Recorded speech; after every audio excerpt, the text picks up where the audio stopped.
Okay. Next one I'm going to talk about here that is the Bears versus the Broncos. And I'm going to go with yet another road team. You know what, Jim? I was standing here as a Bronco fan, and I was disappointed on the way that they performed on Monday. To have the Raiders convert so many times on third down, and to be able to be within field goal range of kicking the ball, to get into punching the ball. The Von Miller was not even there. I mean, every time I saw him line up, he was getting beat down on that line. Yeah, they didn't get. I mean, I was surprised that the Raiders' offensive line was able to hold him and Chubb out like that. Not one pressure. No, I mean, David Carr could have camped out there for the whole. I mean, and not even get touched. I don't think he went down once. And no, they literally did get. They didn't get a sack. They didn't even record a quarterback pressure. I mean, and then you got the Bears coming off. I'm going with the Bears on this one. I mean, but Mitch Trubisky is, man, gosh, he's got to show something, man, because this guy was.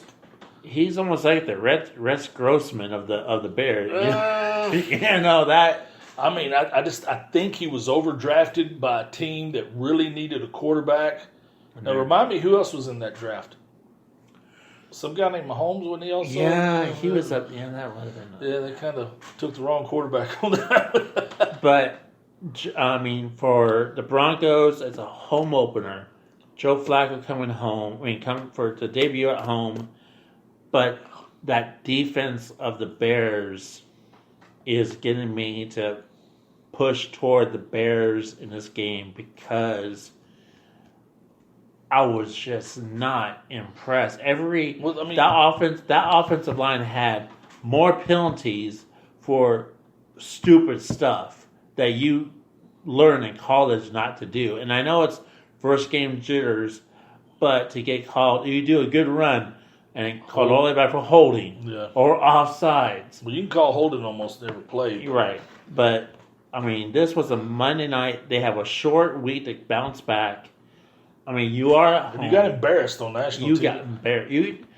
And it's a close game. No, it wasn't. I mean, they got that touchdown to Samuels at the tail end of the fourth quarter, and there was no hope. I mean, it was 9-24. And so you scored a touchdown. You still lose. I mean, I'm not seeing it. I mean, I'm saying the Bears defense will win them the game. I'm saying, but you look at both these offenses. Both of them were in want. I mean, their quarterback position is, whew. Yeah.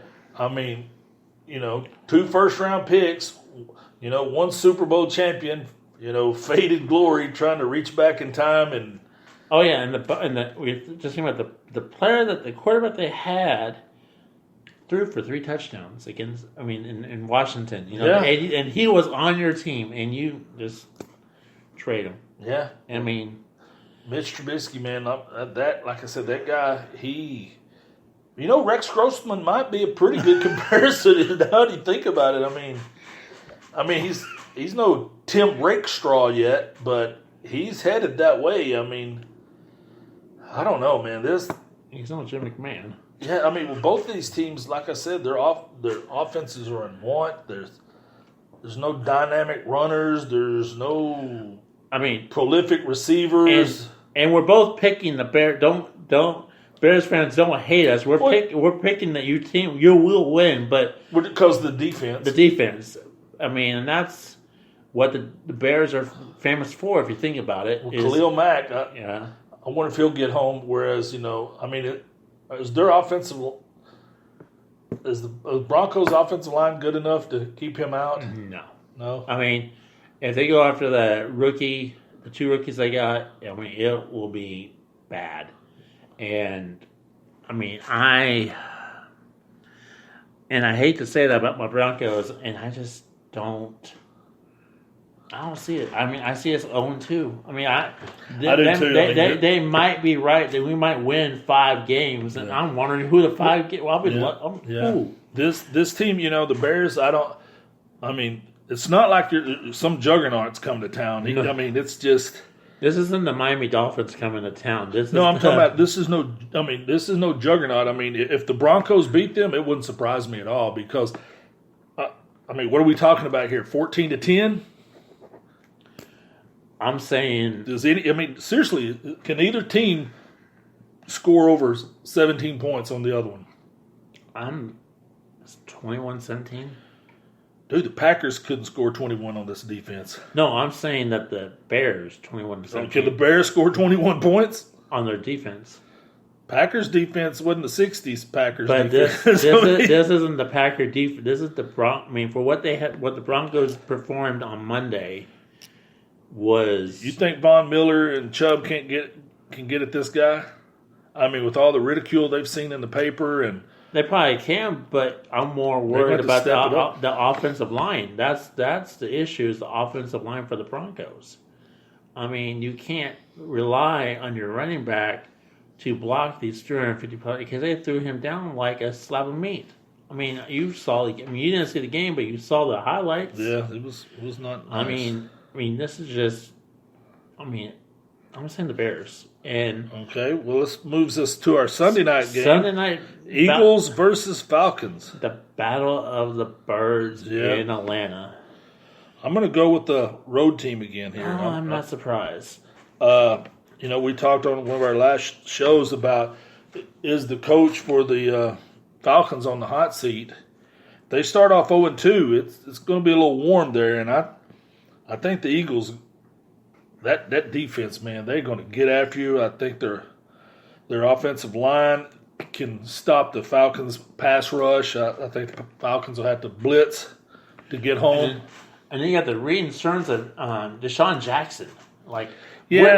He came out. Where's he been? I mean, he was in Tampa Bay and then went to other teams. And he scored a couple of touchdowns. I mean, is he going to get loose like that? I mean, prime time. They're going to be juiced for this. This is going to be a big one for the Eagles. They're because that close scare. Philly radio can just be brutal. And so I'm sure they were hearing a lot of derogatory comments from their own radio stations. So, but the thing is, the Eagles are not that far behind from when they won a Super Bowl. That's what I'm saying, and the fact that they come out and were so lackluster, I'm sure they got hammered by their fans on the radio and stuff. But I'm gonna, and I'm concerned about. I mean, I'm picking the Eagles. I am too, and I think it's gonna be a blowout. Blowout, really? Blowout meaning, it's way more competitive than last Sunday night game against the Patriots and the Steelers. But Matt Ryan, Matty Ice. You don't know which Matt Ryan's going to show up at the game. I'll tell you what, this is going to be the Matt Ryan under pressure because, Fletcher Cox and these boys, they can get after you. And that's exactly what they're going to do.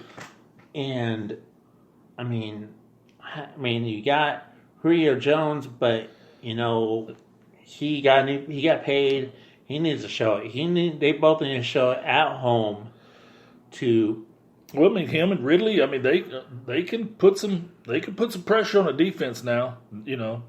But when I just look at this, it just comes down to both of the Eagles' lines, offense and defense, are better than the Falcons' offensive and defensive line. They're more physical. Honestly, I can see the Steelers. I can see the Eagles doing a couple of trick plays because it's Sunday night game, and that's what they do.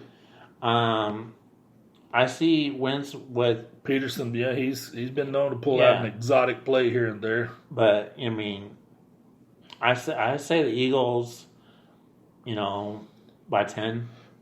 Now, do you think this could be a shootout? I mean, do you think we could get up here with their being a 35-28 game here. You think if the Falcons get they can get rid of the ball quick enough and get the ball out to the like I said, Julio and Ridley? I say probably high 30s for about like 38 at the most for the Eagles, and maybe 24 for the Falcons. Tell you what, the Eagles going to run the ball. I mean, they're going to have to, they're going to have to run. They're not going to be just sitting there and being able to go over the top all the time, because I think they're going to drop some safeties and stop that nonsense. With Deshaun Jackson being back there. So. Deshaun Jackson probably have 3 touchdowns. No, dude, he ain't going to have that again. No, I just don't think he's. If he does, I'm gonna text you and say, "Look what." Yeah. And I'll laugh about it too. I'll laugh about it, but I just, you're gonna see the Sproles and Miles Sanders and Jordan Howard and these boys coming out there trying to. Because that's what I would do to them, because if I'm fearful of the Falcons' passing attack, I'm going to come out there with my, second, maybe first, second, or third best offensive line in the league, and I'm just going to come out there and run the ball on you.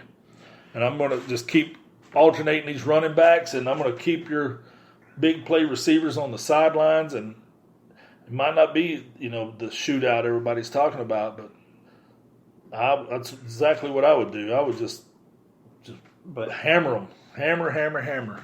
So you know what we got left? We got Monday Night Football. Cleveland Browns going to New York against the Jets. I think that might have been the actual first Monday night game. Very first Monday night game ever. I think I think the Jets were visiting or something, but it was Jets and Browns. So, how do you think your Oklahoma boy is going to rebound from that? Well, he's got a hurt wrist. I think some things were brought to light. I think the Browns' offensive line's not as good as they thought it was. I mean, trading off Zeitler like they did, I think they're going to regret that, because quarterbacks don't like getting pressure up the middle. Jets have the talent. I mean, they've certainly spent the resources there, the number of first-round picks on their defensive line, and I think they think they can get pressure on him. But, the quarterback for the Jets, he's out for, don't know how long. He has mono. Yeah, it could be weeks. Weeks for that. Beckham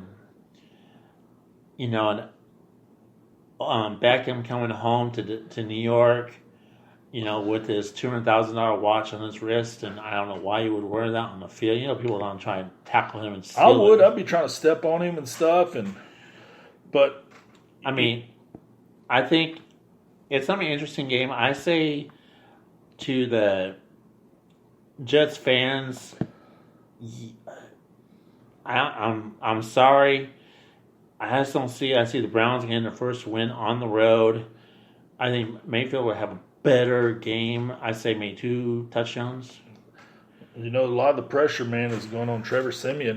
He's trying to save the season, as it were, for the Jets. Mm-hmm. I mean, they did get some good news that Le'Veon Bell's shoulder wasn't as tore up as they thought. I think if they can get to a shootout on this one, I think the Browns have more weapons than the Jets do, even though the Jets have a better running back. Potentially, if he's 100%, I think he's better than Chubb. So who do you picking? I'm picking the Browns. Like we talked about at the beginning of when we did our preview, man, there's so many volatile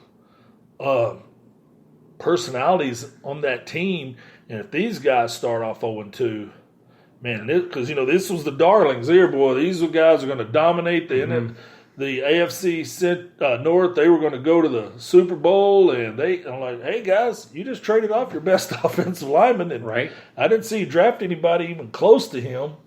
So, well, guys, that is our preview show for the NFL Week 2.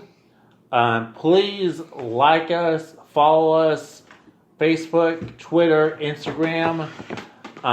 Leave a comment. Tell your friends, and we'll see you guys soon. VIP Sportsnet.